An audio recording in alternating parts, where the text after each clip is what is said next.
শনিবার আইপিএলে চেন্নাইস্বামী স্টেডিয়ামে চেন্নাই সুপার কিংসের বিরুদ্ধে শেষ ওভারে অনবদ্য বোলিং করে আরসিবিকে প্লে অফে তোলার পর ইয়াশ দয়ালকে নিয়ে নিজের ইনস্টাগ্রাম স্টোরিতে এক বিশেষ পোস্ট করলেন রিঙ্কু সিং। চেন্নাইয়ের প্লে অফে ওঠার জন্য শেষ ওভারে দরকার ছিল 17 রান। ক্রিজে তখন মহেন্দ্র সিং ধোনি এবং রবীন্দ্র জাদেজা। ইয়াশ দয়ালের শেষ ওভারে প্রথম বলেই 6 মারেন ধোনি। এর ঠিক পরের বলেই ফের বাউন্ডারির বাইরে পাঠাতে গিয়ে উইকেট দিয়ে বসেন প্রাক্তন সিএসকে অধিনায়ক। শেষ 4 বলে চেন্নাইয়ের দরকার ছিল মাত্র 11 রান, যা তুলতে ব্যর্থ হয় শার্দুল ঠাকুর এবং রবীন্দ্র জাদেজা। রয়্যাল চ্যালেঞ্জার্স বেঙ্গালুরু এই ম্যাচে জিতে প্লে অফের জায়গা নিশ্চিত করে।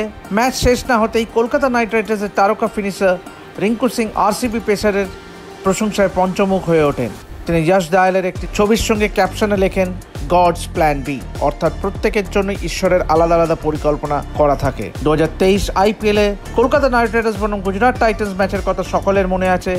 শেষ ওভারে কলকাতার জয়ের জন্য দরকার ছিল 28 রান। রিঙ্কু সিংকে বল করতে এসেছিলেন ইয়াশ দয়াল।